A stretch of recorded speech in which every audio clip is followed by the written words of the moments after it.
Driverless Car. Chapter 7. A ghostly silhouette frozen in the glass. As the sun relinquished its hold on the day, I chilled with Dee at Sunnybrook's, a quaint establishment that wore the dual masks of a liquor store and a sports bar. Nestled on the bustling corner of Livingston Road, it crouched like a gem just off the infamous Indian Head Highway, a serpentine tarmac behemoth often painted with grim tales of mortality. The evening had imbued Sunnybrook's with its usual Thursday ambience, the atmosphere thick with conviviality and punctuated by the symphony of clinking glasses. It was a vibrant image, dotted with patrons nursing amber-filled glasses, their teeth sinking into the spicy allure of hot wings, and their palates dancing to the rhythm of flavorsome beef tacos. A collective roar from the crowd reverberated through the room periodically, the emotional tide rising and falling in sync with the NBA playoffs showcased on the hovering television screens. The intensity of the game painted a vivid picture across the screens, transforming the electronic canvas into a gladiatorial arena where the sweat of exertion and the echo of triumphant roars spilled over into our quaint corner bar. Nestled in the throbbing heart of the teeming bar, I found myself treading the exhilarating, blurry path of intoxication, cradled in the sweet, tangy embrace of my fourth strawberry margarita. The vibrant concoction, once a luscious crimson tide, had surreptitiously morphed into a potent elixir, each sip painting my world with surreal hues and unfurling waves of drunken euphoria that threatened to drown my senses. So intoxicated was I that my eyes felt like weighted pendulums, lolling in their sockets, intermittently catching glimpses of the kaleidoscopic world around me. Beside me, Dee nursed her inaugural drink with the patient languor of a seasoned patron, her gaze a lighthouse in the stormy sea of my self-inflicted inebriation. Her eyes held a flicker of pity, as if she wished to throw a lifeboat to pull me from the riptide of my intoxication. Yet, I found little need for her concern. I was engrossed in my own symphony of self-pity, a solitary audience to my heartache, drowned in the syrupy comfort of my strawberry margarita. You might not think so, Candace, but this is the best thing for you. I lifted my head and looked at Dee, in no mood for her advice. If this is the best thing for me, then why do I feel so fucking miserable right now? You're miserable because you had an affair with a married man who wouldn't leave his wife for you. That's all it is. It's not the end of the world, girl.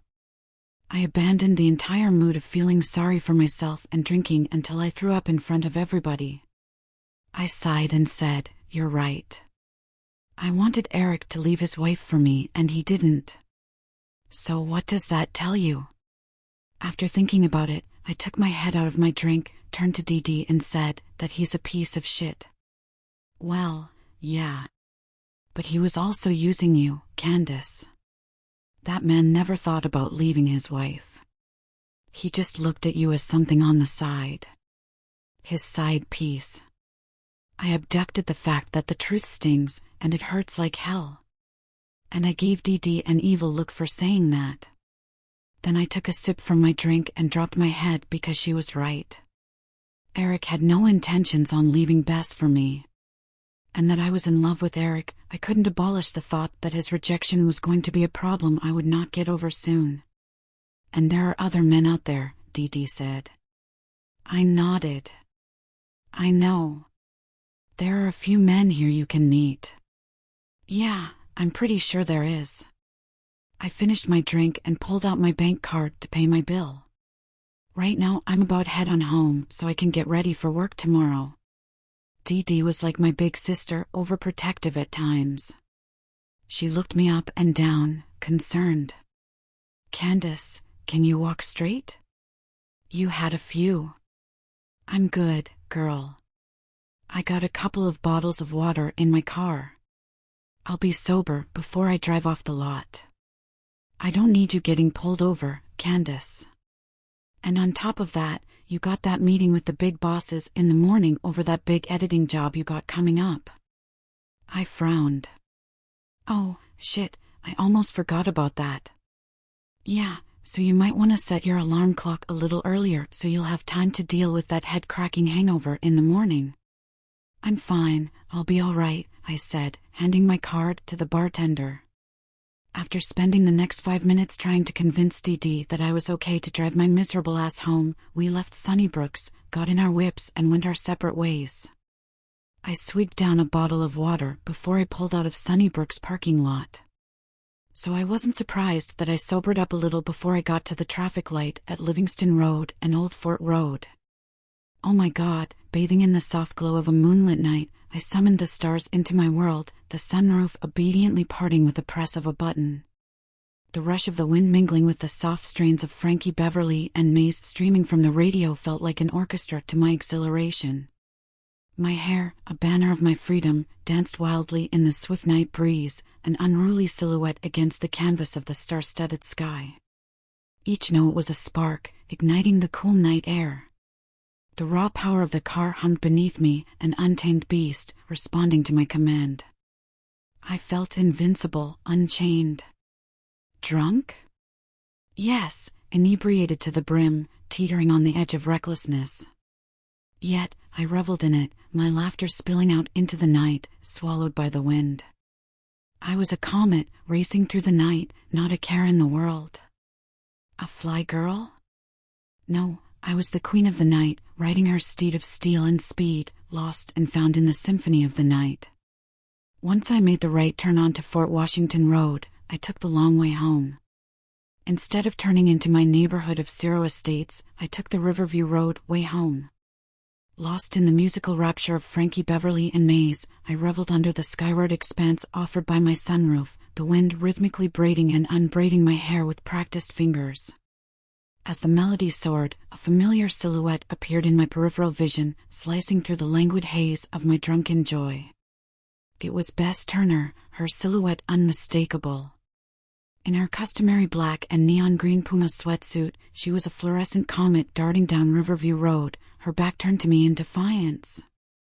That sweatsuit, it was a siren song I could discern from miles away, a beacon on the monotonous gray of the road. Casting a swift glance in the rearview mirror, I noted the solitude that wrapped us. Not a single headlight twinkled in the rear, nor a solitary vehicle loomed in the oncoming direction. It was just her, me, and the open, witnessless road under the watchful eye of the moon. A fleeting fancy cemented into a concrete thought, as if chiseled by the drunken choir of my mind. My foot flirted with the accelerator, a dance that sent the speedometer needle flicking past 40. It skimmed past 50, then seductively teased 60. Approaching Bess was like creeping up on a solitary gazelle on the plains, my vehicle morphing into a prowling predator in the night. The wheel veered to my right as if magnetically drawn towards her, my headlights sweeping over her form like an accusing spotlight. Bess's silhouette jerked around, and the gleam of my headlights caught her eyes. They mirrored the glow back, two luminescent orbs floating in the sea of the dark. The world shrunk to that fleeting moment, her eyes trapped in the glare of my approaching tornado, an unspoken understanding passing between us. Now I was feeling like an evil witch about to put a fatal spell on my worst enemy. Bess leaped towards the cushioning grass, but time had run its course, the events unfolding like a cruel cosmic joke. I barreled into her, my car turning into a monstrous incarnation reminiscent of Stephen King's Christine, and Bess was the unsuspecting victim. She was ragdoll-like, whisked away by the ruthless physics of a 210 vehicle, as insignificant as an overgrown blade of grass under the merciless blade of a lawnmower. The impact was a symphony of chaos, the crunch of bone against metal echoing in the quiet night air like a macabre car crash. It sent a chilling shudder up my spine, setting my heartbeat on a frantic drumroll. In my rearview mirror, a distorted scene unfolded. Bess, sailing through the air, was akin to a broken mannequin tossed casually aside. Her body cut a pathetic arc against the darkness before colliding with the quiet earth near the time-worn gate of the Veach River Farm, centuries of history as the backdrop of her descent. The sound was a grotesque orchestra of impact and the crumbling of leaves, an unceremonious splat against the indifferent ground.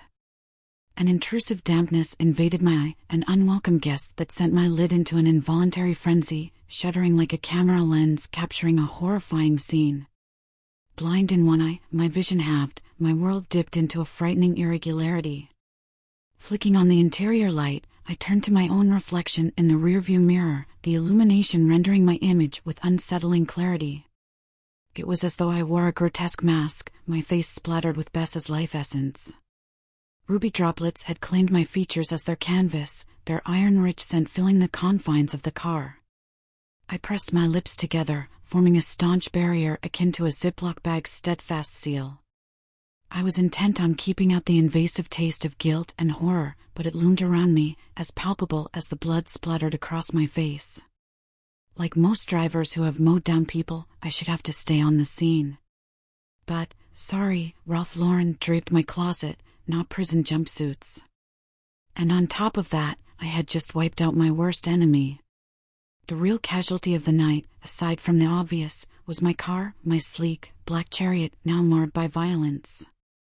The right headlight, once a beacon slicing through the night, lay shattered, shards of glass winking menacingly in the moonlight like jagged teeth of a beast. The windshield bore an ominous imprint, a ghostly silhouette frozen in the glass. A chilling shape of a head and shoulder, perhaps an elbow, etched into the transparent canvas, reminiscent of a ghoulish, Picasso-esque portrait. It was a stark testament to the horrifying ballet of flesh and metal that had unfolded mere moments before. Frustration surged through me, hot and vicious, ending in a sharp smack of my hand against the steering wheel, sending a jarring vibration up my arm. The car's faux leather covering was cold under my palm, the chill failing to temper my anger. I was irate at the predicament I now found myself in, a game of vehicular hide-and-seek I hadn't planned to play. How was I supposed to sneak my battle-scarred BMW to the dealership without arousing the curious eyes of my neighbors, without igniting whispers that I was the monster who'd hit Bess? The thought made my stomach churn, the bile of guilt and fear simmering uncomfortably. The still night seemed to close in around me, its serenity in stark contrast to the storm of my thoughts. I sped into my garage, closed the garage door of course, and got out to check out the damage to my car. And had the nerve to throw a hissy fit about the damage to my car after I ran that poor fool over with it. First thing I thought about was how I was going to sneak my car to the dealership to put my good insurance to use, finally, to fix it. A harsh, final farewell echoed in my mind, goodbye for eternity, Bess. My words felt like the icy whisper of the Grim Reaper, delivering his last message. An unsettling mental image followed, the gruesome thought of them scrambling to locate her eyeballs, scattered like lost marbles, so they could reposition them in their vacant sockets for the somber spectacle of her final goodbye.